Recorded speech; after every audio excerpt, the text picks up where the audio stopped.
Parker Schnabel has faced an uphill battle this season on Gold Rush. The miner needs some big weeks to get anywhere close to his 10,000-ounce goal. This motivated him to make a massive move to hedge his bets during the episode 14 Parker's Bombshell. Meanwhile, Tony Beats put pressure on Sunik to deliver at Paradise Hill. With the only wash plant going at the moment, the two had a difference of opinion that caused some frustration, especially on one side.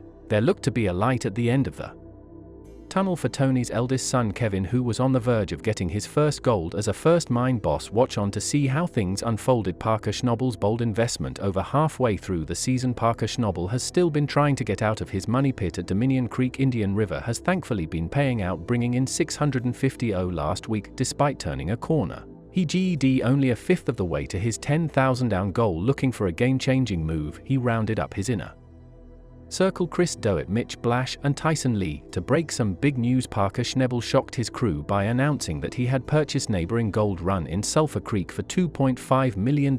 We'll see if it's congratulations or condolences, he said about his high-stakes Klondike monopoly move. These grounds have produced some of the richest gold finds in history, dating back to the 1800s gold rush, with an estimated $1.5 billion in gold extracted over time. With an already stripped spot at Sulphur, Parker planned to move wash plant Bob over there since work at Ken and Stewart's was completed. This marked the longest move ever for one of Parker's plants, 25 miles. The transition wasn't without its challenges. Tyson Lee noticed that the feed lip bar on the plant was broken. Mechanics worked quickly to repair it so the crew could meet Schnabel's 10-hour deadline. In the meantime, they focused on stockpiling paid dirt at the weekly Wayne. The results came in long. Cute Dominion 21,770 ounces, Big Red from Bridge Cut 7,710 ounce Bob at Keenan Stewart's 98.8 ounces. Bob's first 2 days at Sulphur Creek 141.5.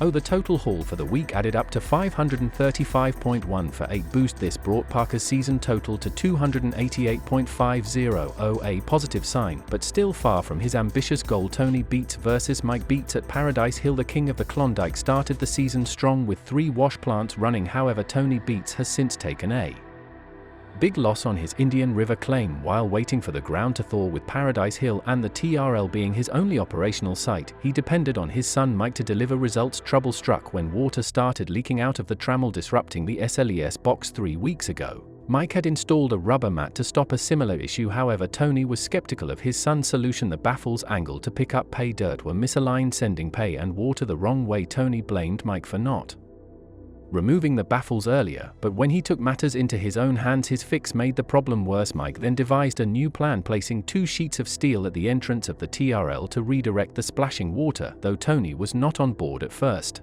the plan ultimately worked despite the tension. The weigh-in at Paradise yielded $12,770, worth approximately $320,000. Kevin Beats' first gold as a mined boss. For Kevin Beats, this episode was all about finally sourcing at Scribner Creek, a claim leased from his parents. He set an initial target of $100,000 to get started toward his 1,000-ounce goal. He and partner Faith Tang had already invested $2 million into the operation, but had yet to pay Tony any royalties. The crew, now with new recruits John Bell and Caden Foote, ran into early setbacks. A giant rock got lodged in the wash plant, blocking the pre-wash and shutting down operations. The team managed to dislodge it, but more issues arose when broken spray bars caused water to spray everywhere, preventing efficient gold washing. They quickly repaired the problem and got back to work. Amidst the challenges, operator Hunter Canning opened up about the sacrifices she has made, including being away from her 10-year-old daughter to secure a better future. Tony and Minnie Beats arrived at Kevin's site for the first gold Wayne of the season. After 3.5 months of work, Kevin's haul totaled $33,000, worth $882,500. While it was a start, Kevin knew he would need to significantly ramp up production to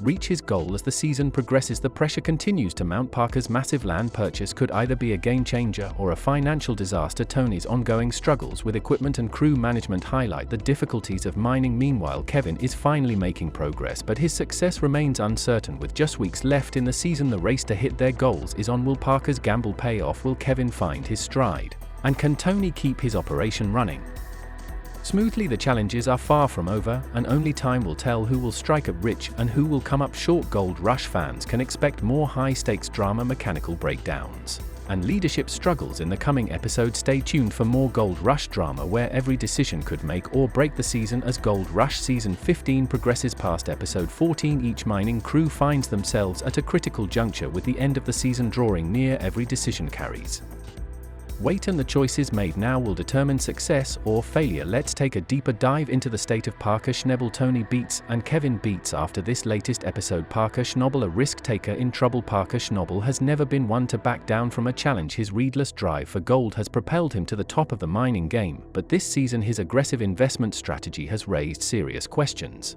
Despite struggling to reach his ambitious 10,000-ounce goal, he made a high-stakes move in episode 14, spending $2.5 million to purchase the gold run in Sulphur Creek claims. While Parker's decision to expand his operation is bold, it also highlights the precarious position he finds himself in. His flagship Dominion Creek claim has underperformed, and even with Indian River producing gold, he remains far behind his target. The purchase of new land represents both a calculated hedge and a desperate attempt to find richer ground before the season ends. The question is whether this investment will pay off in time. Moving wash plant Bob to Sulphur Creek, a grueling 25 trek, was a massive logistical challenge, but the initial results were promising, with 141.50 recovered in just 2 days. If Sulphur Creek produces at a steady rate, Parker could sell his season. However, with only 288.50 recovered so far, the math doesn't look favorable. Parker needs several massive gold hauls in the coming weeks, and if Sulphur Creek doesn't deliver quickly, his decision to invest rather than consolidate his existing resources may backfire. Tony beats, the self-proclaimed king of the Klondike, started the season strong with 3 wash plants running. However, his season has since taken a downturn due to delays at Indian River, where the ground remains frozen. This left him heavily reliant on Paradise Hill. The conflict between Tony and his son Mike Beats came to a head this week for Kevin Beats. Episode 14 marked a significant milestone, his first gold recovery as a mine boss. After struggling to get operations at Scryer Creek up and running, he finally had his first weigh-in, totaling 33.0, worth $882,500. While this is a major psychological boost, the reality is that Kevin remains well behind schedule. Kevin and his partner Faith Tang have already invested $2 million into their operation without paying Tony any royalties yet. This means they are operating under immense financial pressure. Additionally, their team faced multiple mechanical failures, including a lodged rock shutting down the wash plant and broken spray bars disrupting production. While they managed to fix these issues, the setbacks highlight the steep learning curve Kevin is facing in his first year in charge. Kevin's long-term viability as a mine boss is still in question. While he has the drive and support of his crew, he needs to significantly ramp up production if he hopes to meet his 1,000-ounce goal. If things don't improve rapidly, he may end the season with a financial loss, which could put future operations in jeopardy.